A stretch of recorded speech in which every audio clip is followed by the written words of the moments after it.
Bonjour à tous, ici c'est Serge Kakilembe du www.jctune.com et bienvenue sur mon canal YouTube éducatif le Trading Wall Street TV. Et aujourd'hui, comme tous les mercredis, on fait le crypto trading et c'est le trading time pour le Ripple et le IOTA. Et en plus de ça, on va rajouter Tron, donc le Tronix. Mais j'aurais aimé vous dire une chose, que on va faire un petit changement. Donc vous savez que hier, mardi, on avait rajouté le ADA, donc le Cardano. Non, pardon, on avait fait le Cardano hier et on avait mis le Stellar Lumens pour le lundi. On va mettre le Stellar Lumens avec le Ripple et IOTA et vous allez comprendre pourquoi. Donc je vais juste faire une petite... on va juste permuter ces deux jours-là et c'est tout, donc juste les cryptos que je mets en bonus. Donc on va changer. Donc le mercredi, il y aura Ripple, IOTA et plus le Stellar Lumens. Et donc ce qui fait que le trône, bah, je le mettrai ou le lundi ou le mardi. Ok? Donc on va regarder ça comme ça. Bon. Maintenant, comme tous les jours, je dois vous rappeler et vous avertir que tout ce que je vais analyser, tout ce que je vais, les tests que je vais soutenir, ce que je vais, sur quoi je vais débattre ici et comment dirais-je, ce à quoi je vais me référer ici, c'est principalement le prix. Donc, rappelez-vous qu'en aucun cas, cela doit être pris comme une incitation à trader, à investir et spéculer avec des actifs financiers très volatiles qui sont, bah, dans ce cas-ci aujourd'hui, c'est le Ripple, IOTA et le Tron. Ok, donc avant de le faire, sachez que votre capital est en risque et c'est à vous de faire vos analyses et vos investigations et les recherches adéquates afin de pouvoir prendre des décisions éduquées lorsque vous allez vous-même commencer à investir, donc à trader sur les marchés. Ok, donc voilà. Et bien sûr, comme je vous le dis et je le répète toujours, ici, moi j'ai un point de vue de trader, de spéculateur. Donc ce qu'on va faire ici, on va juste discuter le prix. On va regarder le prix actuel et euh, d'éventuelles probabilités de, on va dire comment, d'évolution du prix pour les prochains jours, semaines et pourquoi pas ben, au courant du mois de janvier. Ok, donc sachez que, comme je le dis toujours, le trading existait avant les cryptos. Les cryptos maintenant ne sont qu'un actif en plus dans tout ce monde trading. Donc sachez que vous devez bien évidemment et bien avant de pouvoir faire quelque investissement que ce soit commencez d'abord par vous éduquer et savoir ce que c'est que le trading dans son entièreté. Et ensuite, ben, après, ben, ça va vous permettre de mieux vous lancer dans tout ce qui est crypto trading. Ok? Pourquoi? Parce que je sais qu'il y a énormément de personnes qui ont été attirées par tout le monde du trading, le Bitcoin et ainsi de suite. Enfin, qui ont été attirés par le trading via le Bitcoin, l'Ethereum et tout ce qui s'ensuit. Et donc voilà, donc vous voyez que, comment dirais-je, c'est un monde très très très complexe, très très compliqué. Il y a beaucoup de savoir, il y a beaucoup d'expérience, il faut avoir de l'expérience, il faut savoir ce que l'on fait. Et donc principalement, donc au préalable, vaut mieux être bien mieux préparé à pouvoir affronter cela et investir de manière correcte. Ok? Donc voilà. Donc vous savez bien que vous pouvez me retrouver sur le www.jctune.com et que là au www.jctune.com il y a beaucoup de services et beaucoup de solutions qui vont vous permettre à vous ben, de faire vos premiers pas si vous êtes un novice. Et pour tous ceux qui ont un niveau intermédiaire ou même plus avancé, ben, il y a beaucoup de choses qui vont vous permettre, comment dirais-je, d'améliorer vos performances et des solutions qui vont vous aider. Donc vous avez les vidéo module, donc ça c'est bien connu. Vous avez exactement quoi encore? Bon, vous avez les consulting one-on-one, vous avez la solution active qui est gestion active, donc vous avez ce qu'on appelle le CryptoTech Portfolio. Donc là, c'est, comment dirais-je, vous aider à gérer le risque et à générer des idées pour des portfolios tech. Donc on va dire investir dans les cryptos, mais de manière indirecte avec tout ce qu'il y a, comment dirais-je, comme compagnies qui sont en train de graviter autour de la sphère crypto, donc pouvoir investir dedans et profiter aussi de la hausse. Donc voilà, ici c'est réduire le risque et réduire la volatilité. Et d'un autre côté, ben, qu'est-ce que vous avez? Ben, vous avez les Global Crypto Research. Donc là, ce sont des rapports trimestriels très approfondis. On a une vingtaine de cryptos. Ouais, maintenant, on avait une quinzaine. Maintenant, on va aller à 20 cryptos dans lesquels on va vraiment aller à fond. Donc vraiment savoir ce que c'est et vraiment ben, regardez un peu ben, qu'est-ce qu'il y a à l'horizon pour toutes ces cryptos. Donc là, vous avez les rapports à l'unité et les rapports sous forme de souscription annuelle. Ok, donc 4 rapports à l'année, un tous les 3 mois, donc tous les trimestres. Et bien sûr, le consulting à la carte. Mais bon, maintenant, allons directement au trading. Donc, on va s'intéresser au Ripple, IOTA et on va faire le Tron aujourd'hui. Ok, donc on y va. Et bien sûr, en fin d'émission, on reviendra sur le comment pouvoir, comment dirais-je, accéder à toutes les solutions et tous les services au www.gistume.com. Donc aujourd'hui, comme vous le voyez, on va s'intéresser, comme je disais, au Ripple. Donc Ripple ici, numéro 3, qui à un moment donné était numéro 2, qui avait une market cap qui avait été au-dessus des 100 milliards de dollars, même des 120 milliards de dollars. Et vous voyez bien qu'il y a une baisse de 25%. Donc là, ça baisse fortement. Qu'est-ce que l'on a encore? Donc rappelez-vous, donc à partir de la semaine prochaine, on va remettre le Stellar avec le Ripple et IOTA. On a IOTA qui est en 9e position, market cap de près de 11 milliards de dollars, le prix en dessous des 4 dollars. Et aujourd'hui, vous voyez qu'on est vraiment dans un range latéral, il y a énormément de volatilité, c'est vraiment down et on est à la baisse de 3%. Et Tron qui est juste ici, en 10e position, juste en dessous du IOTA, market cap pratiquement égal, donc après quelques centaines de millions de dollars, donc près de 500-600 millions de dollars de différence, 10,3 milliards de dollars, le prix 15 cents de dollars, et aujourd'hui, forte montée, et aujourd'hui on est à la baisse de près de 5%, donc on a cette résistance ici, et nous on est là, on va de manière latérale, ok. Donc avant de commencer, on va aller au Ripple. Et Ripple, la semaine passée, il y avait énormément de news, et des news, je ne les avais pas apportées. Donc là, j'ai gardé toutes les news ici. Et donc là, vous allez les avoir. Vous allez avoir toutes les news qui concernaient le Ripple. Mais d'abord, rapidement, regardons le prix.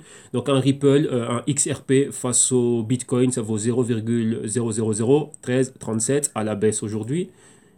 Face au dollar américain, ça vaut 1,87 à la baisse de 10% aujourd'hui. Donc vous voyez clairement, on avait les 2,30 ici. Vous voyez que boum, boum, boum, on est descendu. On a touché un fond de 1,60. Et là, on revient entre les 2 et les 1,80. Donc ici, range latérale. Probablement, vous voyez qu'on avait un bas plus bas, un autre bas plus bas. Donc un haut plus bas. Et maintenant, on a un bas ici et on recommence avec un bas et un bas plus haut. Donc voyons voir si on va pouvoir remonter. Donc on va voir les projections lorsqu'on va discuter le prix ici. Et d'un autre côté, face à l'euro, ça vaut 1,55.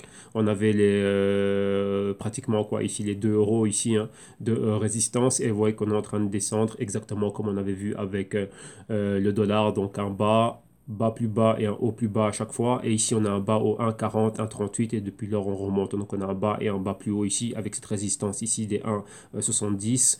Et là, on va voir si on va continuer à monter. Donc maintenant, rapidement, on va regarder quelles étaient les news qui est depuis la semaine passée. Donc on va regarder depuis la montée jusque maintenant. Donc qu'est-ce qui se passait? On avait Ripple et R3 Labs. R3 Labs, c'est une startup blockchain et qui était on va dire en partenariat avec Ripple. Et maintenant, les deux sont partis chacun de leur côté. Mais maintenant, il y a des problèmes de justice entre les deux au niveau de tout ce qui est en train de se passer. Je pense que R3 Labs avait une grosse partie de Ripple, avait un stake, donc pas mal de Ripple aussi. Et donc vous voyez qu'ici il y a un gros problème au niveau de la justice, et ce problème là c'est un problème de 20 milliards de dollars. Donc là c'était une des news qu'il y avait.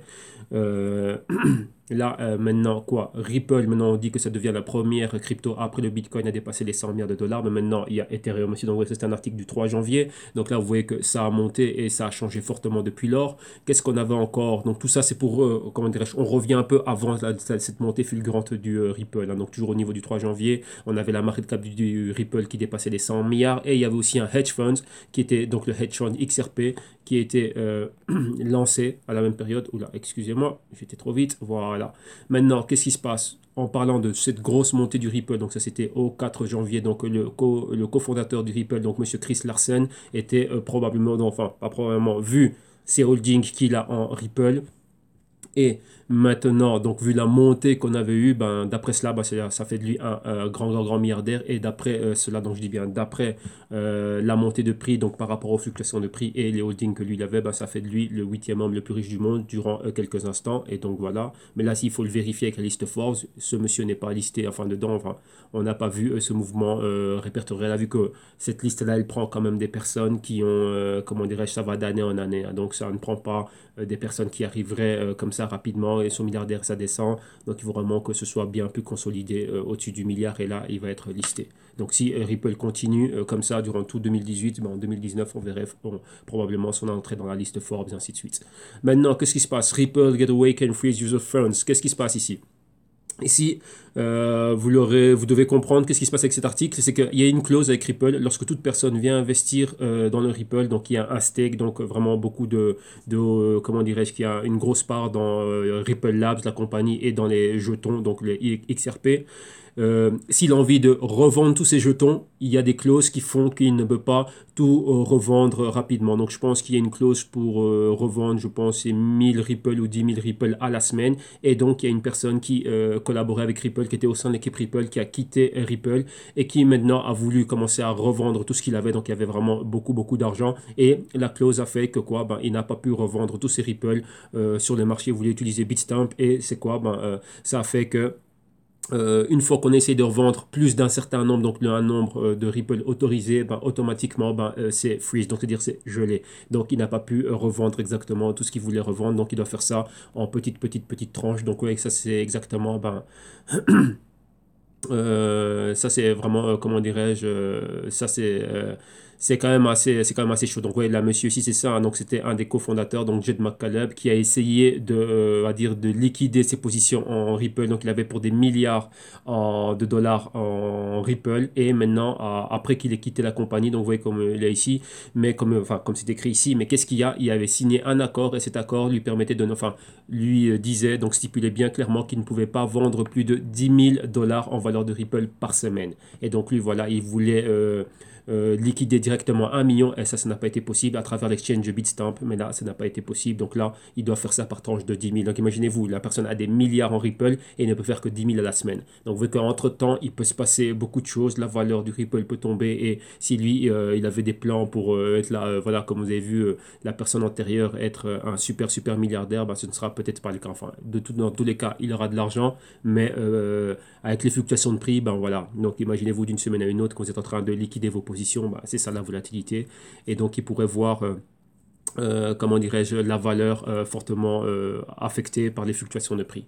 Maintenant, qu'est-ce qu'il y a? On reste toujours au niveau de cela. Vous voyez que Ripple, au 4 janvier, lorsque Ripple avait surpassé, comment dirais-je, l'Ethereum, qui avait pris la deuxième place, on a vu cette montée fulgurante de 35%. La market cap avait atteint les 141 milliards de dollars. Et vu que maintenant, on est en dessous des 100 milliards, donc on est à 97, 98. Donc, vous voyez, ça c'est très fort. Qu'est-ce qu'il y a ici? Encore un autre article. Ici, on parle de quoi? De Ripple qui s'était allié à trois grandes entreprises de transfert d'argent. Des transferts d'argent du genre quoi? Du genre Money Trans, du genre Western Union, et ainsi de suite. Tous les noms ici n'ont pas été cités. Il y a juste une compagnie. C'était une mexicaine, si je me souviens bien, qui avait dit que oui, en effet, qu'elle allait travailler avec Ripple. Et attendez, le nom de la compagnie, qu'il était plus bas. Donc là, c'est un article qui est en espagnol ici, hein, mais donc attendez, l'article, le nom de la compagnie, où est cette compagnie? Attendez. Voilà, ce qu'ils vont utiliser, c'est le X-Rapid, hein. Donc X-Rapid, ça va permettre comment on dirait, ça va permettre de faire des transferts rapides. Et attendez, il y avait une entreprise qui avait donné son nom. Ah voilà. Donc le vendredi, donc il y avait juste une entreprise il y en a cinq, et il y en a trois qui ont confirmé, et une des trois, on sait c'est laquelle, c'est Qualix. Donc ça c'est une entité qui offre des services financiers à partir du Mexique, et ça permet ces transferts transfrontaliers du type Western Union qui est bien connu, MoneyTrans, MoneyGram et ainsi de suite. Donc voilà, donc ça c'est cette compagnie, et les autres, on ne sait pas encore c'est lesquels, vu qu'ils n'ont pas lancé un communiqué direct. Et maintenant, qu'est-ce qu'on a encore ici? Ça c'est quoi? Ça c'est encore un article sur Ripple. Donc voilà, je lis tellement d'articles qu'après celui-ci, je ne me souviens pas exactement c'était quoi. Mhm. Bon, oui, c'était une analyse ici. Et j'en avais parlé par rapport aussi à la théorie de la relativité, ainsi de suite, hein. Et maintenant, quelle était cette analyse? Cette analyse, d'après un monsieur, je pense que c'était un hedge fund manager qui est en train de parler, un analyste, on va dire ça, on va dire tout court, qui est en train de parler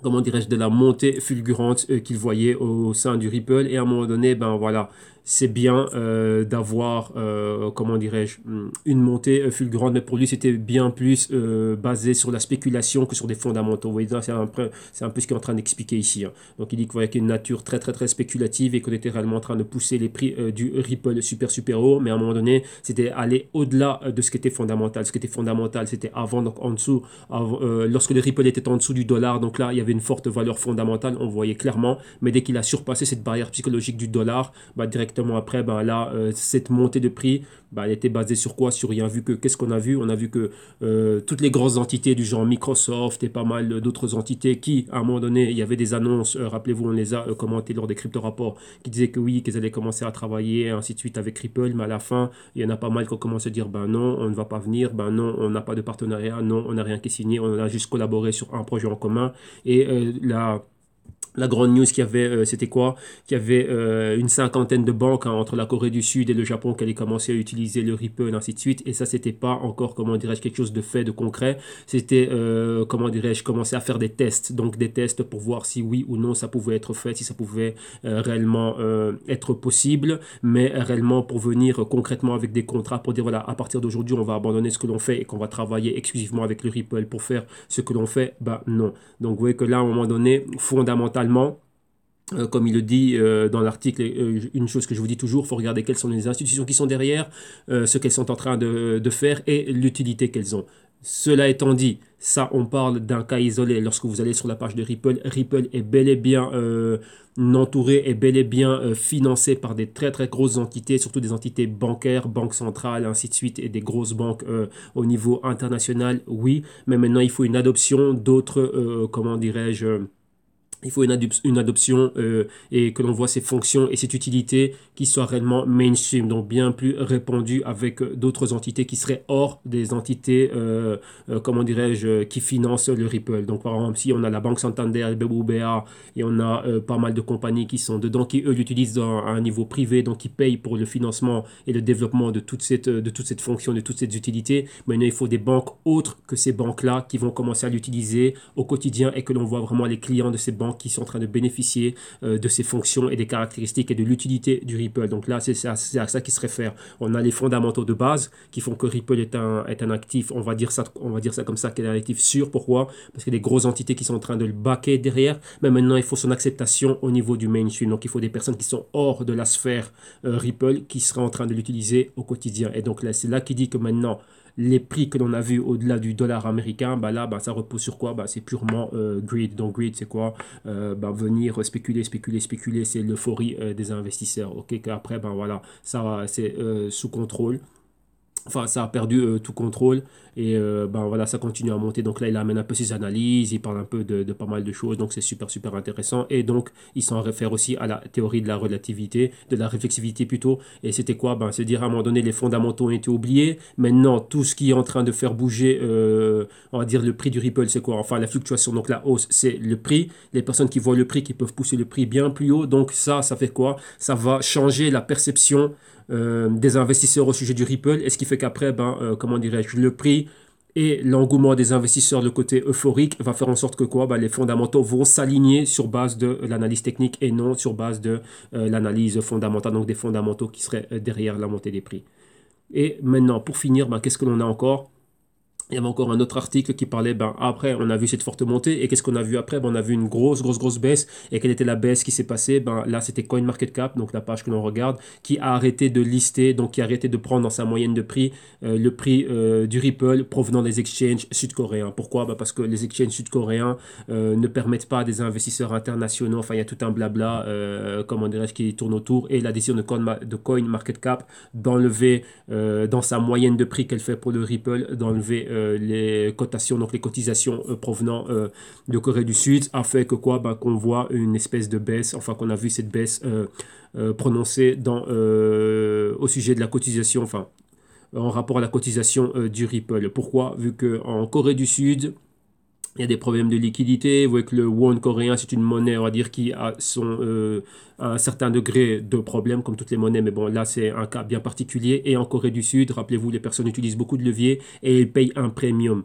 Donc le premium qu'ils sont en train de payer fait que l'on voit toujours des prix bien plus hauts provenant de Corée du Sud et avec des marges de volume vraiment terribles. Et donc maintenant, le fait d'enlever ça, ça fait quoi? Ça change terriblement les prix, et donc les prix ont été revus à la baisse. Ce qui fait que dans l'article, vous allez le voir, c'est expliqué que ce n'est pas réellement une baisse, c'est juste le fait d'enlever cela et le gros volume qui vient de Corée du Sud et le gros premium que l'on paye, automatiquement, ça va faire en sorte que le prix du Ripple paraît beaucoup plus bas. Mais maintenant, ça a eu un effet contraire, vu que les investisseurs, un effet négatif plutôt, les investisseurs à travers le monde, voyant cela, se sont dit, tiens, il y a une baisse du Ripple, il y a des gens qui sont en train de le vendre en Corée du Sud, donc eux aussi, ils ont fait quoi? Ils ont commencé à vendre aussi leur position, donc à sortir de leur position dans le Ripple, et ça a eu un effet de panique. Vous voyez que lorsqu'il y a le feu, tout le monde se presse vers la sortie, et c'est ce qui s'est passé. Donc en voyant cela, comment dirais-je, des personnes qui n'ont pas pu valider l'info et savoir exactement qu'est-ce qui se passait, dès qu'on voit tout le monde qui sort, imaginez-vous si vous voyez 100 personnes qui courent,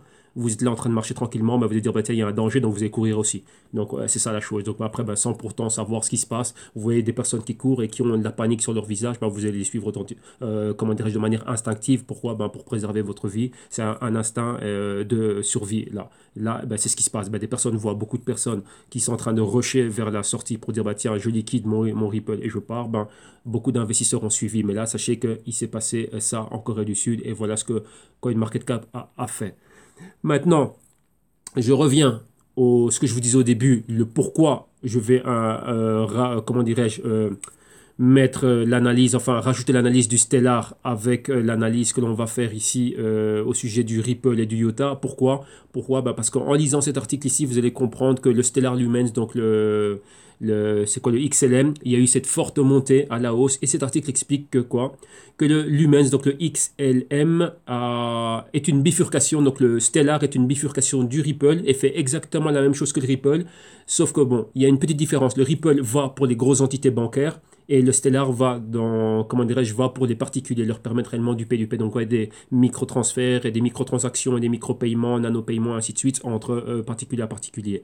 Mais vu que c'est une bifurcation, donc je dis bien le Stellar est une bifurcation du Ripple, donc les deux, comment dirais-je, les deux ont la même fonction. Comprenez qu'une va être pour les grosses institutions bancaires, donc quand ils vont faire des transferts en trilliards, ils utiliseraient le Ripple. Et pour les clients des banques, donc les clients particuliers pour payer l'électricité, faire les courses ou du transfert de moi à Jean-Jacques, on va utiliser le Lumens. Donc ce qui fait, enfin le Stellar Lumens, donc le XLM. Ce qui fait que quoi, ben, elles ont exactement toutes les deux la même fonction. Donc c'est grand frère, petit frère, un peu comme Bitcoin et Litecoin, exactement la même chose. Et donc voilà pourquoi est-ce qu'on va commencer à les rajouter. Donc la montée que l'on a vue dans le Lumens était quoi? Bah, c'est dû au fait que le Ripple monte. On voit que vu qu'ils ont la même fonction, et ben, je le répète ici que le Stellar est une bifurcation du Ripple, comme on le dit bien ici. Et donc c'est une chose que je ne savais pas. Ben, je l'ai appris en lisant et en allant un peu plus loin. Et donc ça fait que, ben voilà, donc ça explique les mouvements que l'on a eu. Donc je vais essayer de vous montrer exactement où c'est écrit, comme ça vous allez le voir. De toute façon, vous allez pouvoir lire, voilà, vous allez pouvoir lire donc ici, hein, donc le CEO de Ubicoin, qui est le Decentralized Data, qui explique que le Stellar est un clone du Ripple. Donc réellement, bah, c'est né d'une bifurcation. Voilà, c'est dit ici, Stellar Technology is similar to Ripple's, donc la technologie du Stellar est la même que celle du Ripple. Actuellement, donc actually Stellar is a fork of Ripple, donc c'est-à-dire que quoi, que le Stellar est une bifurcation du Ripple. Ok, donc il y a une excellente équipe derrière, donc vous voyez que les mêmes caractéristiques qu'a le Ripple, donc une excellente team, une compagnie, il y a un hedge fund qui est monté, des backers, donc des grosses entités financières qui ont participé à ça, donc des grosses entités qui ont mis de l'argent et qui, eux, sont déjà en train d'utiliser à un niveau privé. Là, ben, le Stellar a exactement la même chose. Maintenant, on va voir son acceptation au monde, on va dire quoi, ben, vis-à-vis du reste du monde. Donc voilà pourquoi est-ce que je vais rajouter le Stellar avec le Ripple. Donc là, sachez-le, donc les deux vont ensemble. Après, il y a Throne, mais on reviendra à Throne par après. Donc voilà, il fallait que je refasse un peu tout ça. Pourquoi? Bah, pour qu'on revienne exactement à toutes les news qu'il y a eu. On a expliqué un peu le pourquoi des mouvements qu'on a vus. Après, le pourquoi de cette distribution, de cette baisse forte que l'on a vue. Et on a compris cela. Donc maintenant aussi, vous avez compris aussi ce qui se passe avec le Stellar Lumens. Qu'est-ce que c'est que le Stellar Lumens? Pourquoi la montée du Stellar Lumens? Et maintenant, pourquoi est-ce qu'on associe les deux? Donc maintenant, vous savez que le Stellar est une bifurcation du Ripple. Et les deux vont aller ensemble. Donc rappelez-vous, Ripple pour les grosses entités bancaires et banques centrales et ainsi de suite, et le Stellar Lumens, on va dire, pour nous particuliers. Ok? Comme ça, on a compris. Donc, quand je dis pour nous particuliers, les banques, ils font des trades de trilliards. Donc, rappelez-vous des BlackRock, des institutions pareilles, des institutions comme JP Morgan qui font des swaps, donc des transferts, donc des transactions de l'ordre de 6 trilliards par jour. Donc, chaque 24 heures, 6 trilliards, boum, sont en train de bouger. Ça, ce serait pour eux utiliser le XRP. Et on va dire pour le particulier, aller faire ses courses, payer ceci, payer cela, ses factures au quotidien et ses dépenses au quotidien, bah, ce serait utiliser le Stellar. Ok, donc voilà, donc vous voyez que là, l'équipe a bien travaillé ça, donc c'était très intelligent de leur part. Donc ici, on va ramener ici quoi, voilà, on va maintenant s'attaquer, on va discuter le prix. Donc maintenant, on va regarder un peu d'analyse technique et puis du price action.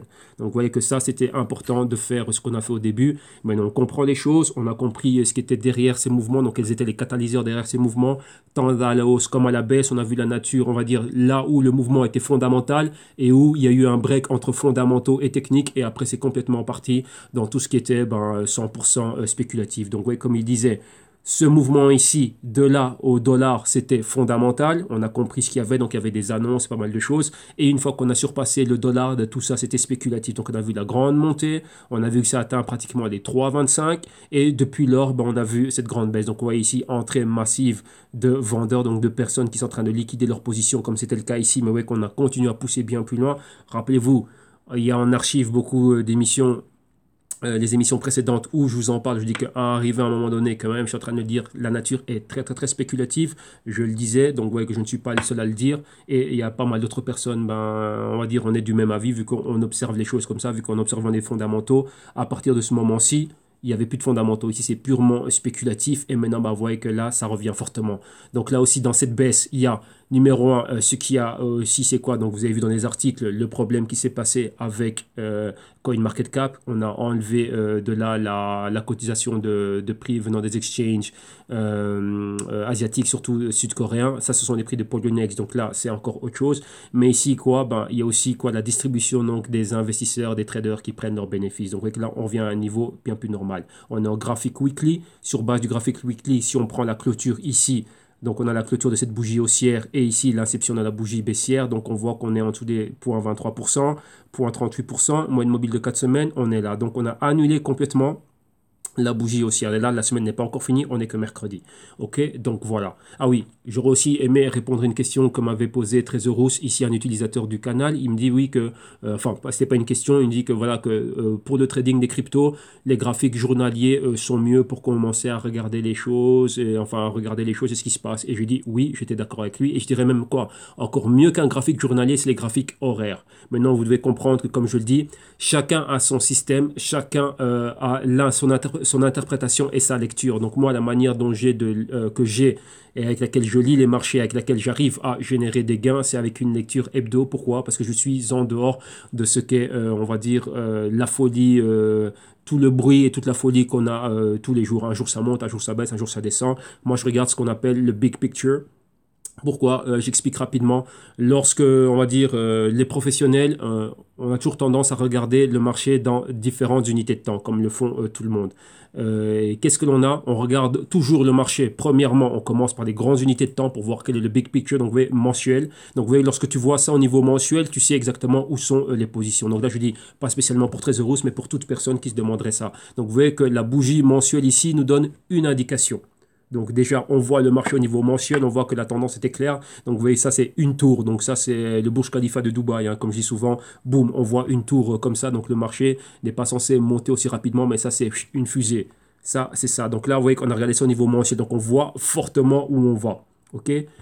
Numéro 2, on passe en weekly. Et en weekly directement, on voit exactement qu'est-ce qu'il y avait dans ces grandes bougies, on les voit là. Et par après, on peut commencer à aller bien plus bas, regarder différents points, voir un peu l'évolution qu'il y a eu en daily et ainsi de suite, et ensuite aller vers un graphique horaire pour voir bien plus de choses. Donc là, comme je dis, c'est libre à chacun de, comment dirais-je, chacun ici a sa manière de regarder, chacun a son système, chacun a sa stratégie, chacun a son plan par rapport au trade. Et maintenant, comment dirais-je, par rapport à ça, j'espère vraiment que vous avez du profit. Donc, peu importe ce que vous regardez, vous devez faire ce qui fonctionne pour vous. Vous n'êtes pas obligé d'utiliser un Fibonacci. Tout ça, ce ne sont que des outils, des moyennes mobiles ou quoi que ce soit. Rappelez-vous que le but du jeu ici à la fin de la journée, c'est quoi? C'est de faire des sous pour entrer à la ligne. Donc, peu importe que vous utilisez un graphique à la seconde, 10 secondes, 1 heure, 2 heures, 3 heures, 1 mois, 6 mois, 20 mois, 10 ans, le but du jeu à la fin de la journée, c'est de faire des sous. Donc, moi, ici, je discute avec vous ce qu'il y a de semaine en semaine. Déjà, pourquoi? Vu que je fais une crypto par jour et d'un autre côté, ça fait partie, comment dirais-je, de mon système. J'ai un système qui est weekly. Donc, vu que moi, j'ai des portefeuilles, donc vous voyez que j'ai des portefeuilles qui sont basés sur des fondamentaux et après, il y a un petit apport technique. Donc, ma lecture et, comment dirais-je, ma lecture et mon interprétation des données va différer de celle d'autres personnes. Donc c'est ça. Donc chacun d'entre nous fait ce qu'il a à faire, mais comme je dis, le plus important, c'est si tu fais des sous avec ça, génial. Mais il y a différentes lectures. Ici, bien sûr, on est en train de discuter le prix. Donc là, principalement, je discute le prix comme cela. Pourquoi? Ben, par rapport à ça, il y a une pertinence au niveau de l'analyse technique, des niveaux qui sont clés. Et ces niveaux-là, ben, comment dirais-je, on les voit mieux. À mon humble avis, on les voit mieux en weekly qu'en daily. Pourquoi? Parce que là, quand je vois ces points clés, par rapport à ça, je sais s'il va y avoir oui ou non une continuité. Et déjà d'un autre point, lorsqu'on regarde l'information weekly, c'est moins de bougies qu'en daily. Donc, en un an, en graphique weekly, un an, c'est 52 bougies. Et si vous allez, surtout avec les cryptos, qui n'y a pas de fermeture, ça ne ferme pas le week-end comme les autres, comme le Forex ou comme le stock market ou comme le bond ou comme les commodités.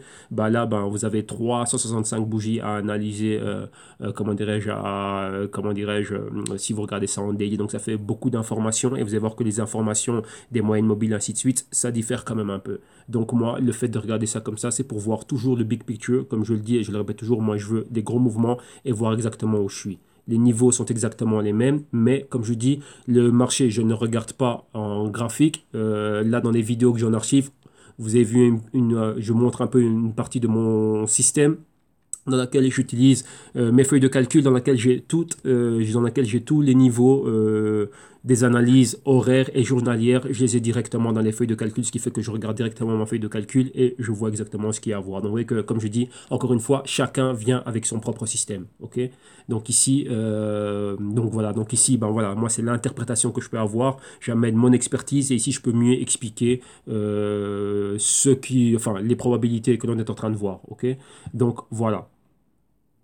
Donc, comme je dis, chacun a sa manière de faire et tant mieux si ça peut rapporter. Donc, c'est le but du jeu. Donc, maintenant, revenons-en au trading. Donc, on a vu l'inception du mouvement ici, au 30 cents.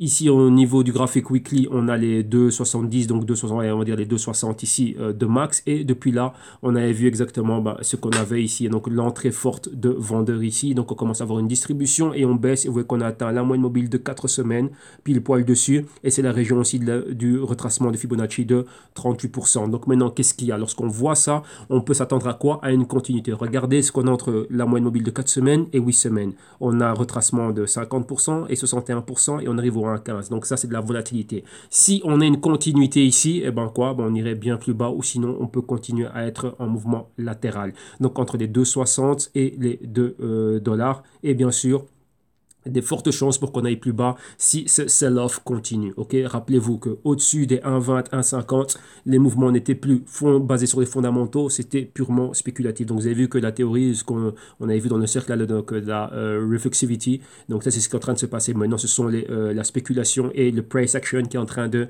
guider la cotisation et les fluctuations de prix et on a exclu les fondamentaux. Donc maintenant, à un moment donné, les acteurs s'en rendent compte et ils veulent revenir à un niveau fondamental. Et revenir à un niveau fondamental, ce serait à cette zone-ci. Et à partir de là, on peut recommencer à reconstruire autre chose. Donc à partir de là, on va pouvoir recommencer à avoir des catalyseurs basés sur des fondamentaux et qu'on aille plus loin. Vous voyez que là, on a excédé tout ce qui était fondamental et ici, c'était quoi? Purement spéculatif. Ok?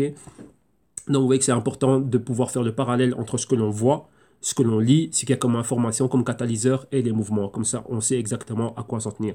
Donc ici, concrètement, ce serait quoi? On va laisser marquer des niveaux. Donc, plus bas que ceci, donc de cette zone-là ici. Donc les 1,60, ce serait aller plus bas et d'aller vers les 1,20. Sinon, on va se maintenir ici. Et on a des points d'inflexion pour voir vraiment une continuité encore à ce mouvement fort. Donc le A, le B ici, probablement la zone de C ici et aller faire comme ceci, aller chercher un D, donc être plus haut que les 2,80 et aller vers les 4 et voire même les 5 dollars. Si on a un mouvement de 30 à 2,60, donc ça fait 2,30 de mouvement. Si on vient à 60 plus 2,30, donc ça va faire les 3, 90, les 4. Donc là, ce serait voir ce mouvement-là, on devrait rebondir ici et à partir de là, avoir des confirmations haussières. Ok? Donc, mais pour le moment, on est là, on va voir exactement ce qui va se passer, avançons pas à pas. Donc, on va s'attendre probablement à voir quoi? À voir une baisse ici.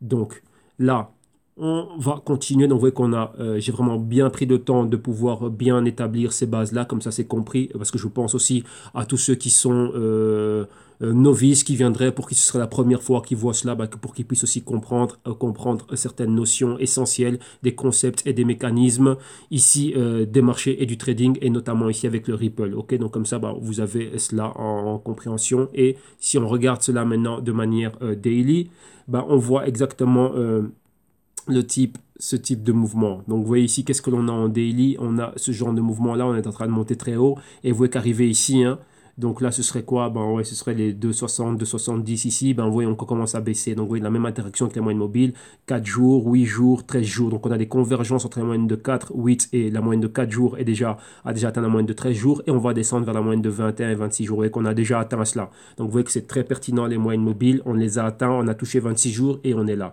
Donc maintenant quoi? Si on a une continuité, donc vous voyez ici on avait ce pointer là, et on a validé ce pointer. Donc si ici on valide encore celui-ci, on devrait avoir une continuité, encore une autre journée baissière pour arriver ici. Mais regardez ici, on peut avoir une chute libre. Regardez où est la moyenne de 52 jours, elle est là. Donc on est au 1 dollar, donc d'ici là elle va être au 1 dollar et 1,10. Donc si on continue à avoir cette baisse, on pourrait atteindre ici les niveaux de 1 dollar. Donc c'est pratiquement perdre 2,50 $, hein, enfin 2,40 $, 2,30 $ ici depuis les hauts de 3,30 pour descendre à 1 dollar. Donc ça c'est ce qu'on est en train de voir. Donc ici que quoi, c'était encore ici des niveaux où on avait quoi, c'était des niveaux où on avait des résistances, et maintenant ça va être des niveaux de support ici. Ok, donc voilà. Donc ça nous fait nos niveaux avec le dollar. Maintenant on va regarder ça face à l'euro. Donc XRPEUR ici. On va voir un petit coup. Voilà, excusez-moi, on va regarder les prix qui nous viennent de Bitstamp. Voilà. Et ici, c'est exactement la même chose. Donc je vais ajuster ça bien ici à la clôture. Et donc là, vous voyez que tout le scénario que j'ai fait ici avec le dollar américain, vous pouvez exactement refaire le même. Donc vous voyez ici, qu'est-ce qu'on a? On a cette bougie rouge et cette bougie verte. Qu'est-ce que ça veut dire ça? Ça, c'est un bearish reversal, comme on a vu. Donc c'est que cette bougie rouge, elle annule complètement la bougie verte ici. Et on peut même parler d'un engulfing, vu qu'elle est un peu plus grande que cette bougie-là. Ils ont le même point d'inception, mais celle-là va bien plus loin. Donc, elle annule complètement cette bougie haussière. Déjà, ici, il y avait une forte entrée de vendeurs. Donc, vous voyez déjà, c'est pour ça qu'il y a cette grande mèche. Donc, à un moment donné, la bougie était entière. Elle était entièrement verte et les vendeurs ont commencé à rentrer. Ça, c'est 50% qui ont été cédés. Ouverture au même point. Essaye de monter plus haut. Maintenant, les vendeurs, il y avait bien plus de pression vendeuse. Et boum, on est bien plus bas. Et regardez, on est où encore une fois? Tout juste pile poil sur la moyenne mobile de 4 semaines. On est allé en dessous. Vous voyez, là, on est en dessous de cette moyenne-là, donc ça fait des retracements Fibonacci en dessous de 23 et 38%. Cette région-là, regardez, entre la moyenne mobile de 4 et de 8 semaines, on est à 1,50 ici, et là, on a donc là, 50 cents d'euros de volatilité. Donc là, c'est une continuité, on pourrait continuer encore à descendre. Vous voyez, c'est ça. Et si maintenant, on va directement regarder ça en daily, donc en daily, vous voyez, ça nous fait exactement les mêmes mouvements. Donc, on vient et on remonte là. Vous voyez que là, ici, ça nous donne une espèce de pointer vers le haut. Ça avait été validé. Et encore, on en a encore un autre. Donc, si jamais on remonte, on sait qu'on va pouvoir remonter vers les 2,80. Mais pour le moment, on est là. Donc, vous voyez exactement la même chose. La moyenne mobile de 4 semaines, enfin de 4 jours ici, qui est en train de descendre. Et si elle descend, elle va aller à la chasse. Si on clôture cette journée en dessous de celle de 13 jours, elle va aller à la chasse elle va aller chasser, donc aller chercher une convergence, une interaction avec celle de 21 jours, 26 jours, et on a 52 jours ici. Donc ça nous donnerait quoi? Les 80 cents. Donc qui équivaut à cette zone ici de ancienne résistance, maintenant support. Donc on peut continuer à aller bien plus bas. Le sell-off n'est toujours pas fini. Donc ça, c'est ce qu'il y a à voir. Vous voyez que là, vous pouvez le regarder là comme ça et établir des points. Donc, vous voyez que lorsque je vous parle des 50% des grandes bougies haussières et ainsi de suite, c'est équivaut toujours au même point. Donc, vous voyez que ça, c'est votre manière à vous d'avoir une lecture avec le marché. Donc, vous voyez qu'à force de le faire, c'est l'expérience de le faire. Je n'ai même plus besoin d'aller regarder bien plus bas dans d'autres unités de temps. Comme je vous dis, j'ai la feuille de calcul qui est là et qui reprend exactement tout ça. Donc, voilà, pour que vous voyez exactement à quoi je suis en train de me référer, on va rapidement ramener la feuille de calcul. De toute façon, on a le temps. Ici, on est on est ici dans un niveau étude, donc vous allez voir exactement à quoi je me réfère. Bon, sur la tablette, elle ne s'actualise pas très très rapidement. C'est mieux sur l'autre dispositif. Voilà, donc vous voyez ici, hein, donc ouais, qu'il y a ça revient au 28, donc là, comme ça vous voyez plus ou moins à quoi je me réfère. Donc vous voyez ici, on va voir hein, si elle va travailler, si elle va se remettre à jour. Donc ici directement, Lorsque moi j'ai tout l'historique du prix, ben voilà, elle s'est remise à jour. Donc il y a tout l'historique du prix qui est là. Donc directement, donc j'ai tout mon historique, j'ai tout ce qu'il y a à savoir. Et donc moi c'est ici que je regarde les choses. Donc vous voyez, j'ai le momentum, j'ai tout qui va là. Donc momentum, si on est baissier, vous voyez ici en dollars, hein, on va vers les 1,45. Et donc ce serait quoi? Bon, moi je regarderais des opérations de sell. Donc je regarde exactement ce qu'il y a. Et encore une fois ici, ben, qu'est-ce que je vois? Je vois que la journée ici elle est baissière, on a une baisse de 8%. Donc, je vais m'attendre à quoi? À regarder une vente. Donc, je regardais la vente à 1,84 pour aller vers les 1,78. Donc, elle est bien plus bas. J'ai tous les points pivots ici. Ça, c'est au niveau horaire. Ici, j'ai tout ce qui est au niveau horaire. Donc, j'ai les points pivots clés. Donc, vous voyez que pratiquement maintenant, on est sur un point pivot. Et je vais regarder les niveaux de support. OK? Donc, ici, là, les indicateurs techniques me disent sell. Donc, c'est une vente. Donc, je ne regarde que la vente. Et les moyennes mobiles encore ici, quoi, me disent encore vente. Donc, vous voyez que là, ça, c'est ce que moi j'emploie. Ça m'évite de commencer à aller dans plein de graphiques. Je regarde mon graphique hebdo, je vois de big picture, donc la grande image. Donc, ouais, qu'est-ce qu'on a? Et directement avec ma feuille de calcul, je sais exactement dans quelle direction je vais. Et j'ai le risque sous contrôle ici à tout moment, ben, ce qu'il y a à avoir. Donc, ouais, ça, c'est in-house. Donc, ça, c'est quelque chose que moi-même j'ai fait. Et au lieu de continuer à regarder tout ce qui est Internet et tout, bon, voilà, voilà. Donc, là, c'est quoi? Ça, c'est. Ça, c'est ici, c'est au niveau des montées, hein, donc c'est un ranking. Ça ne vient pas du crypto, donc c'est pas le même ranking que celui que vous avez. Donc là, c'est un ranking différent. Ouais, que ça ne prend pas ça prend pas la market cap ici, hein. Donc ça, c'est un autre type de ranking qui met maintenant Ethereum qui me le met en tête. Et ici, Bitcoin numéro 2, Ripple numéro 3. Et vous voyez que le tout est en baisse. Donc là, par rapport à ça, bon, vous voyez que moi, je regarde exactement qu'est-ce qui monte, qu'est-ce qui descend. OK? Donc ça, rappelez-vous, ça, ce n'est pas un ranking au niveau de la market cap. Le ranking que nous, on regarde ici, que vous avez vu ici, là, ça, c'est un ranking ici au niveau de la market cap. L'autre, non. OK? Donc voilà, donc ici vous avez vu exactement ce qu'il y avait à voir. On a vu ce qu'il y avait pour le Ripple. Maintenant on va faire IOTA et Tron. IOTA, il n'y avait pas de news. Donc là on va directement regarder juste son prix et on va aller à l'analyse technique. Vous voyez qu'il y avait beaucoup de choses à dire sur Ripple. Maintenant je pense que Ripple accapare beaucoup de discussions autant que le Bitcoin. Donc voilà. Allons à IOTA. Donc un IOTA ça vaut combien? Un IOTA ça vaut 0,0002431. Aujourd'hui c'est à la baisse. On va regarder ça en dollars. Et en dollars américains, ça vaut 3,33 à la baisse de 8% aujourd'hui. Et on va regarder ça en euros. En euros, qu'est-ce qu'il y a? Le IOTA, combien il vaut en euros? S'il veut bien charger. Bon, ici, il me dit 3,22 et le graphe ne charge pas. Ce n'est pas grave, on va directement aller ici au trade. Enfin, au trade, on va directement aller à l'analyse graphique. Donc, voilà. Okay, donc là, voilà, je vous ai montré un peu, enfin, j'avais déjà montré ça, ce que moi j'utilise au niveau de mon système. Vous voyez que moi, rappelez-vous, c'est un système avec lequel je viens spéculer. Moi, je spécule, je trade. Et donc, voilà, donc c'est pour ça que j'ai le risque sous contrôle. Moi, je fais des in and out. Donc, vous voyez que le trading n'est pas toujours, comment dirais-je, approprié à tout le monde. Donc, vous devez savoir ce que vous faites. Si le trading n'est pas pour vous, bah, vous achetez. Si toutefois, d'après vos recherches et vos investigations, vous dites, bah tiens, moi j'ai envie d'investir dans le Ripple ou quoi que ce soit, ça c'est à votre propre discrétion. Vous achetez et vous le gardez pour du long terme. Moi je suis in and out, donc moi je suis actif de ce côté-là. Et comme je dis toujours, les cryptos ne sont qu'un actif en plus, une classe d'actifs en plus dans mes portefeuilles spéculatifs dans lesquels il y a énormément d'idées de trading, il y a énormément de choses que j'analyse.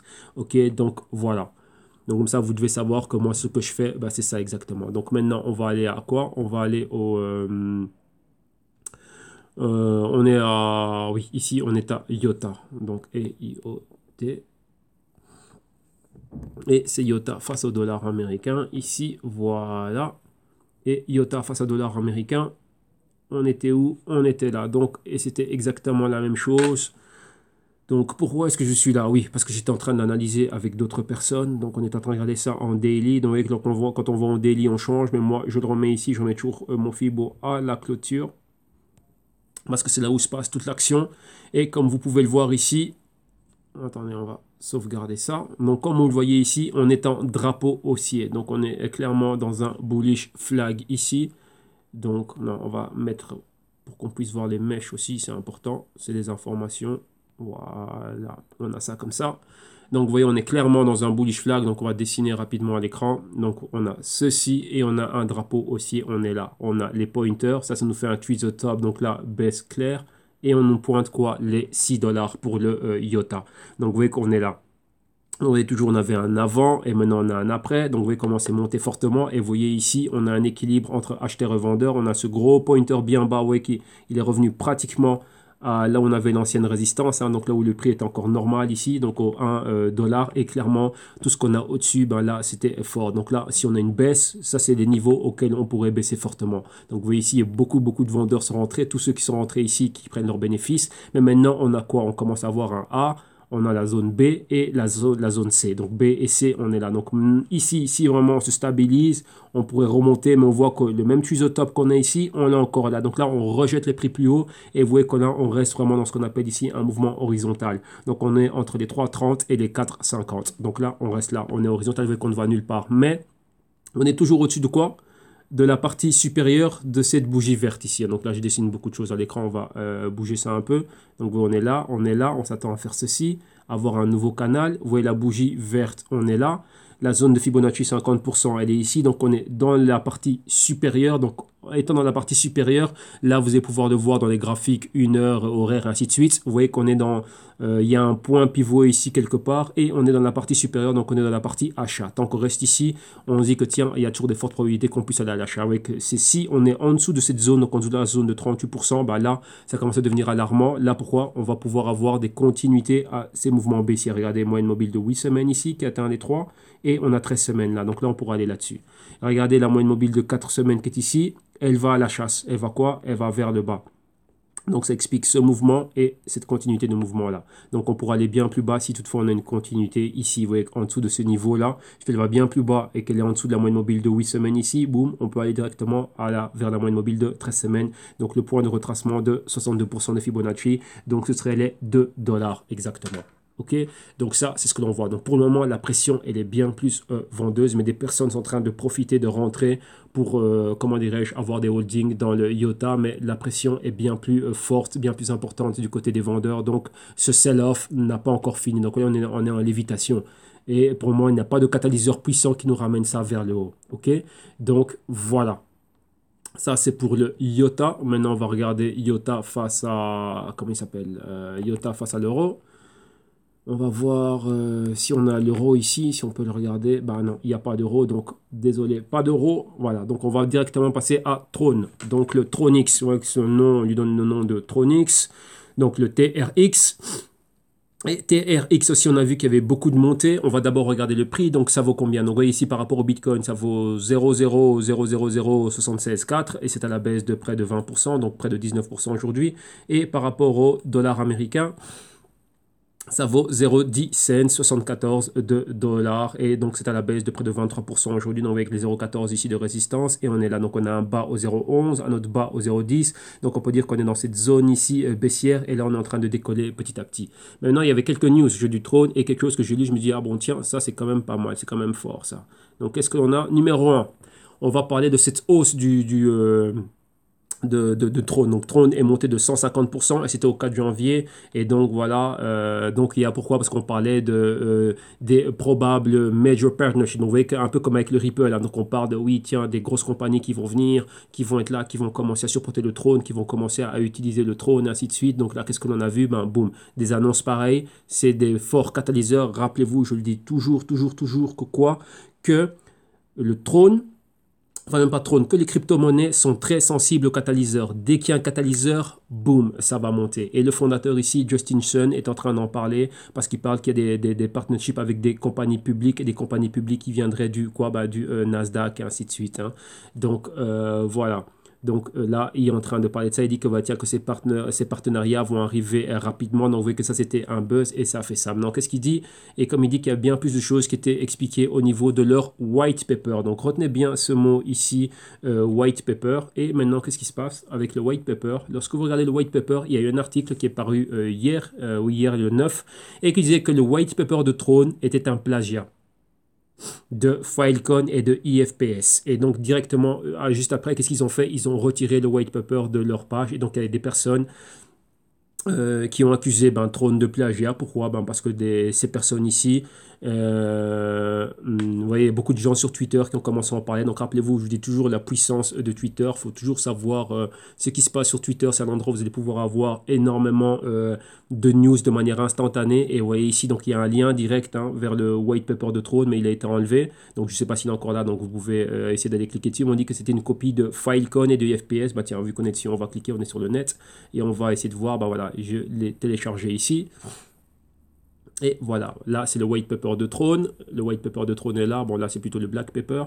Et voilà, maintenant ça devient white. Et là vous voyez ici, on est en train d'en parler. Donc tout ce qu'ils sont en train de dire ici au niveau de ce white paper là, ils disent que c'est un plagiat de Filecoin et de IFPS. Donc là, ils prennent exactement, ils montrent quels sont les paragraphes qui ont été copiés. Donc vous voyez ici des exemples donc, pour voir faire la différence entre IFPS, Throne et Filecoin, ainsi de suite, et voir ce qu'il y a. Donc comme je dis, c'était pas un plagiat mot pour mot, mais comment dirais-je, juste en changeant quelques formules, mais comment dirais-je, le contenu et réellement ce qu'il est en train de faire. Enfin, ce que cela voulait expliquer, c'est exactement la même chose. Et comme ils disent que depuis là, Throne n'a pas démenti le plagiat. Et comme vous voyez ici, Throne a enlevé le white paper de son site, mais il n'a pas admis que c'était du plagiat des courses. Donc, ils sont, comme on dit, motus et bouscousus, et ils ont bougé.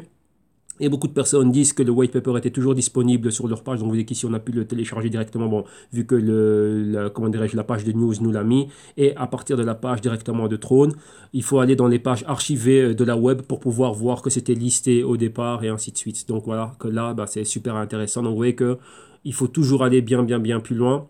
Et ce samedi, lors du crypto rapport, on va parler de quelque chose de très intéressant au niveau de la forte baisse qui pourrait frapper les cryptos.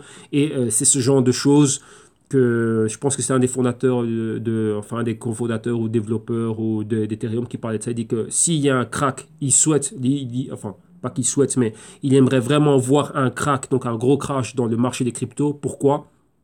Parce que pour lui, il y a beaucoup de cryptos qui sont illicites, qui n'ont pas lieu d'être. Donc, ils n'ont aucun fondamentaux, qui n'ont pas de compagnie, qui n'ont aucune utilité. Et le fait qu'il y ait un crash, comme ça a été le cas lors de la crise de l'explosion de la bulle du Nasdaq, donc on appelle ça le dot-com crisis, ce crash-là, ça fait quoi? Ça fait en sorte que toutes les compagnies qui n'avaient rien, donc qui avaient que du vent derrière, ont disparu et réellement ont émergé, ont survécu les compagnies sérieuses. Donc les eBay.com, Amazon.com, les Apple, les Microsoft, les Google et ainsi de suite. Et tout le reste a été effacé. Donc ça, c'est ce qu'il aimerait voir lui aussi. Il aimerait voir un crash dans l'écosystème, dans le marché des cryptos, afin que toutes les cryptos absurdes disparaissent et qu'il n'y ait que les vrais cryptos qui restent là. Pourquoi? Parce que maintenant, vous voyez qu'il y a beaucoup de cryptos alternatives qui profitent du buzz qu'ont des cryptos qui ont réellement des projets réels. Comme vous voyez que le XRP, donc Ripple, c'est un projet réel, concret. Il y a une compagnie derrière qui fait beaucoup de choses.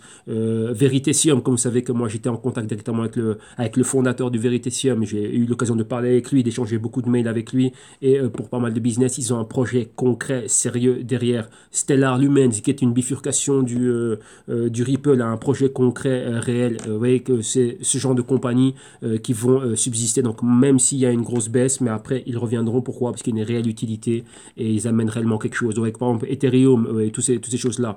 Bitcoin Cash, Bitcoin, bon là la petite bataille qui est entre eux, c'est là vous voyez que IOTA ramène des choses concrètes et encore pas mal d'autres. Ok, donc c'est ça la chose. Donc vous voyez que là c'est ça, donc vous voyez que lorsque je vous disais aussi, j'en ai parlé brièvement donc, dans les archives que j'ai en vidéo, je dis toujours que pour moi un white paper c'est pas assez.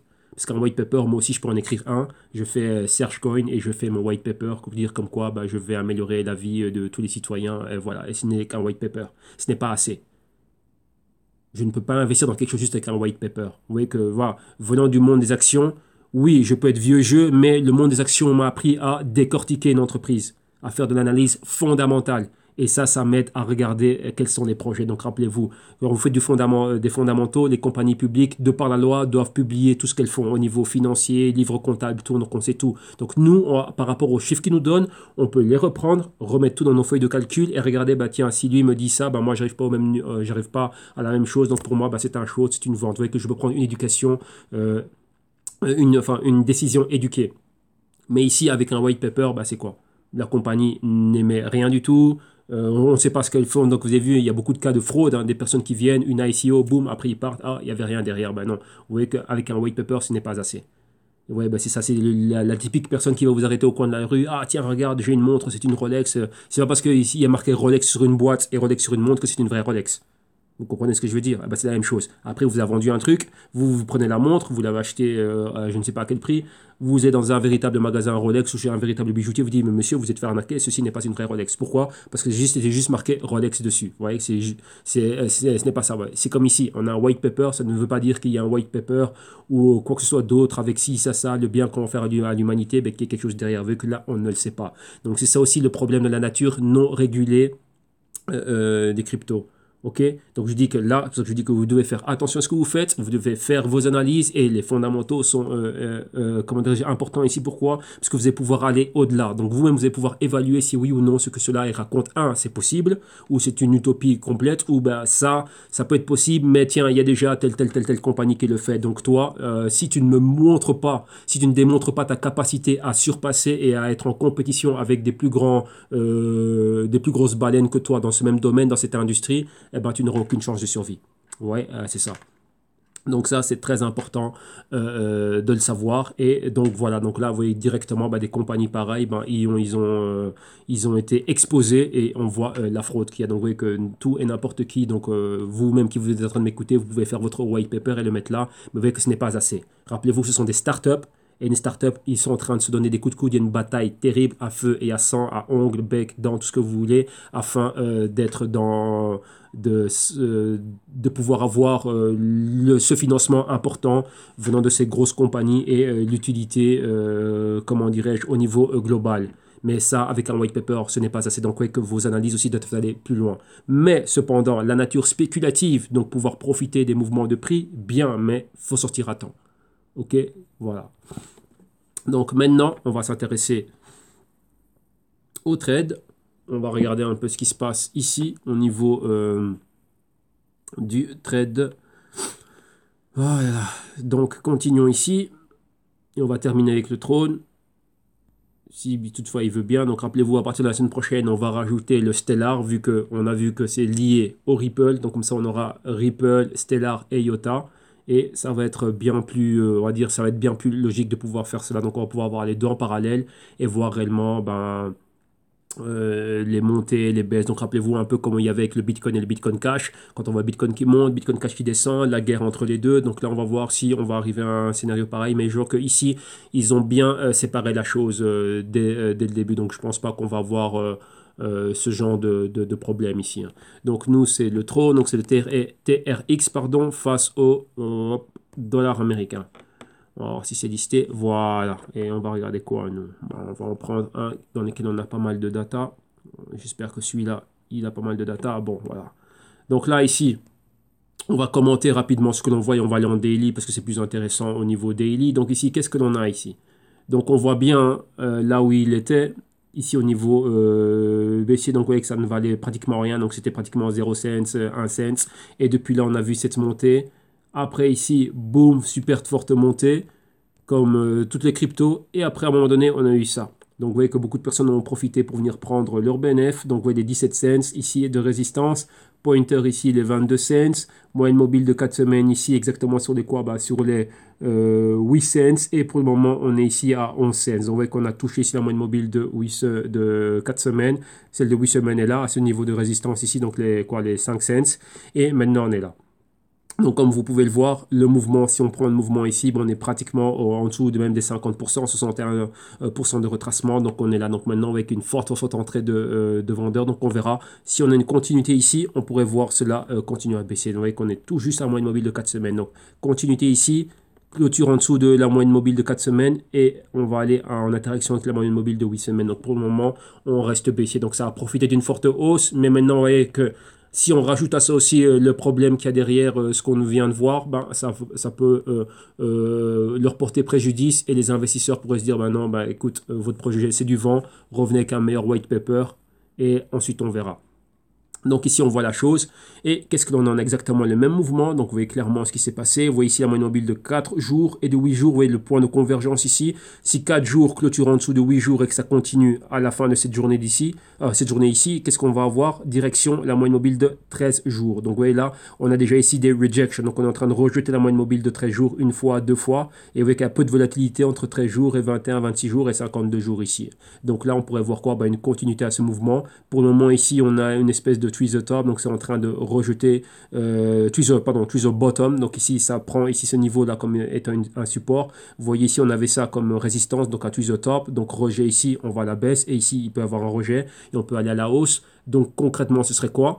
Ce serait, on peut avoir ceci, cela. Ici, on vient, on arrête, on ne va pas plus haut et on revient. Donc probablement, on peut avoir ça comme probabilité et aller bien plus haut. Donc si on a le mouvement qui a commencé ici, donc ça c'est notre A. Rappelez-vous, on a un B ici, un C ici, donc on verra si on va se maintenir là. C'est quoi la confirmation? Vous voyez la moyenne mobile de 4 semaines, enfin de 4 jours ici. Il nous faut une clôture là et là avec une bougie verte, donc une bougie haussière. Et là quoi? Chercher la continuation. Continuation numéro 1, on a un point, donc rappelez-vous, on a toujours ce que j'appelle moi un trade gratos. Donc on a ceci, on va revenir à la résistance et on prend ce mouvement. Donc c'est 4 cents à 20 cents, ça fait 16 cents. Donc de 10 cents plus 16 cents, ça fait 36 cents. Donc, pardon, 10 cents plus 16 cents, ça fait 26 cents. Qu'est-ce que je raconte moi? Donc ici, on devrait être là. Donc on peut avoir un point D ici. Donc ce serait notre A, notre B, notre C et notre D. Donc ça nous donnerait quelque chose comme ceci. Mais on va voir ce qui va se passer là. C'est un point critique. Et bien sûr, maintenant, vous voyez qu'il n'y a aucun il n'y a pas de fondamental ici. Il n'y a pas de fondamentaux. Donc quoi? On doit surveiller les catalyseurs. Si ils arrivent à avoir quelque chose de concret, quelque chose de mieux que le monsieur Justin Sun vient avec quelque chose de concret au niveau d'un meilleur white paper original bien sûr et réellement des fonctions clés et non seulement profiter du buzz qu'ont toutes les cryptos, et ben là, ben oui, ça peut être quelque chose de positif pour eux. Ça c'est à mon humble avis, mais vous voyez que là, ça le valide quand même parce que dès qu'on a ce genre de choses, ça va, on voit que c'est fort, mais bien sûr aussi, on n'a qu'à regarder tout ce qui s'est passé au niveau de toutes les cryptos. Ici à CoinMarketCap, on voit que toutes les cryptos aujourd'hui, on voyait que c'est rouge, rouge, rouge, rouge, rouge, rouge, rouge, et c'est du gros rouge. En moyenne, on a des 5, 10, vous voyez même EOS qui perd 25%, Neo 4%, Tron 5%, et ainsi de suite. Donc vous voyez que c'est rouge, rouge, rouge, rouge, rouge, rouge, rouge partout. Donc ici, aujourd'hui, la sphère crypto est en train de souffrir fortement. Ok, donc voilà, ça c'est pour notre analyse d'aujourd'hui. Maintenant, si vous aimez ce genre de choses, si vous aussi vous voulez apprendre à aller de l'avant, faire vos investigations, pouvoir trader, raisonner réellement, ça, comprendre les mécanismes, chose qui est très importante, comprendre l'analyse fondamentale, l'analyse technique et faire pas mal de choses, enfin dire et faire tout ce genre de choses que vous venez de voir là. Maintenant quoi, il y a une adresse pour vous, c'est www.jztube.com et vous venez et vous commencez par ce qu'on appelle l'éducation financière. Donc ça, vous avez les vidéos modules pour moins de 50 €. Si vous voulez apprendre vidéo module et en même temps m'avoir à vos côtés pour le consulting. Donc là, vous avez consulting à 6 mois et à 1 an pour moins de 500 € et ici 6 mois pour moins de 300 €. Si vous voulez une solution complète, donc avec le risk management, donc là, c'est pour moins de 800 €, vous avez le tout. Et si vous voulez les crypto rapports tout simplement, où là, il y a des rapports bien plus approfondis sur les cryptos, la sphère crypto, les devises, on regarde la macroéconomie, on regarde les pays, on regarde les devises des pays, on regarde les stock market des pays, on regarde des compagnies qui gravitent autour de toutes ces cryptos et ainsi de suite. Donc là, vous avez les rapports trimestriels à l'unité, moins de 12 €, la souscription annuelle pour moins de 40 € et les consultings téléphoniques et vidéoconférences à la carte, 1 heure, 2 heures et 5 heures. Ok, donc là, comme je dis, il y a beaucoup de novices qui viennent, beaucoup de personnes qui sont arrivées dans le trading par rapport aux cryptos, mais comme je vous dis, le trading existait avant les cryptos. Donc, commencez par l'éducation financière. Un exemple, vous cliquez sur le Buy Now, directement vous êtes redirigé vers la plateforme de paiement sécurisée de PayPal, dans laquelle, comme vous savez, PayPal, vous mettez vos informations de carte. Si vous avez votre compte PayPal, vous entrez dedans, vous effectuez le paiement comme il le faut. Directement, moi, je vais recevoir la confirmation. Et ce que je vous demande, bien sûr, c'est un numéro de téléphone portable et votre email de préférence, l'email @gmail.com, donc l'email que vous utilisez pour les vidéos de YouTube. Pourquoi? Comme ça, je vais pouvoir vous partager la playlist privée de YouTube et bien sûr, tous les documents Google Docs qui sont en relation avec les vidéos modules. Comme ça, à chaque fois qu'il y a des actualisations, les documents sont actualisés et vous pourrez les avoir directement. Et bien sûr, dès qu'il y a des nouvelles vidéos, donc les vidéos, c'est les live trading, des bonus, les Global Crypto Research, ainsi de suite, et tout ce qu'il y a, vous allez les recevoir. Donc, je dis bien, les Global Crypto Research et les vidéos de live trading portfolio, rappelez-vous des portefeuilles spéculatifs que je fais. de trimestre à trimestre, pas de day trading. Je prends des longues positions, comme vous avez vu, principalement, je regarde le marché j'ai comme une vision, on va dire, à moyen terme, donc court, moyen terme. Donc moi, ce sont ce genre de positions que je veux, on va dire des positions trimestrielles. Donc je regarde dans quelle direction ça va. Vous allez voir exactement ce que je fais et comment j'avance. Je dis maintenant, j'étais à 72% brut. Moi, les commissions et intérêts, ça me fait exactement 60% net de mon portefeuille que j'avais commencé fin décembre maintenant, donc on est au 10 janvier exactement, 60% net exactement dans des portefeuilles que j'ai et j'ai recopié des opérations de ce portefeuille dans un tout petit portefeuille dans lequel il y a, comment dirais-je, un petit montant d'argent. Comme ça, vous voyez exactement comment c'est fait. Et c'est celui-là j'en ai fait une vidéo bonus et je vais recommencer la vidéo bonus pour montrer comment j'ai commencé le portefeuille et maintenant où on en est. Donc, on verra, on va dire d'ici fin janvier, si on peut arriver à 100% ou un peu plus. On verra ce que nous apporte le marché, ce qu'on peut en tirer. Comme ça, vous allez avoir une meilleure vidéo qui va reprendre cela. Vu qu'il y a eu un problème d'audio dans la première vidéo, les 10 dernières minutes, il n'y avait plus d'audio, donc l'audio est parti. Donc là, je m'en excuse, mais là, on va refaire une vidéo où je vais reprendre cela. Comme ça, vous allez voir déjà que ce que je m'attendais à faire en 3 mois, ça a été fait en même pas 10 jours. OK? Donc là, voilà. Donc ça, c'est fait. Une fois que vous avez fait cela, voilà, vous êtes en contact avec moi. Et donc là, vous allez pouvoir commencer votre formation tranquillement. OK? Donc voilà pour aujourd'hui. Donc aujourd'hui, c'était une émission bien longue, mais vous voyez qu'on avait beaucoup de news à voir. C'est très important de comprendre ce que je vous dis, le pourquoi de ces mouvements. C'est bien un mouvement, ça monte, c'est bien, c'est magnifique, vous êtes dedans, c'est bien, vous faites de l'argent, c'est ce que je souhaite à tout le monde, mais il faut comprendre ces mouvements. Pourquoi? Parce que lorsque ça se retourne, il faut savoir pourquoi est-ce que c'est en train de se retourner et comment est-ce qu'on va pouvoir se protéger nous-mêmes. Rappelez-vous que moi, j'ai un point de vue trading, non investissement à long terme. Si j'ai envie d'investir à long terme, j'irai plutôt vers les business derrière et non dans les cryptos. Donc ça, c'est mon point de vue, c'est mon opinion et c'est ce que je fais moi-même. Donc ça, c'est personnel. Donc ici, je viens discuter avec vous, on a discuté de prix, on a discuté des informations et c'est ce que l'on fait ici. Rappelez-vous, c'est un canal éducatif et informatif pour tout ce qui est business. Vous venez directement au www.jctum.com. Donc, dorénavant les mercredis, c'est Ripple, Stellar et Iota. Donc, vous passez un excellent mercredi et on se retrouve demain et jeudi. OK? Un grand merci, bonne journée, bye bye.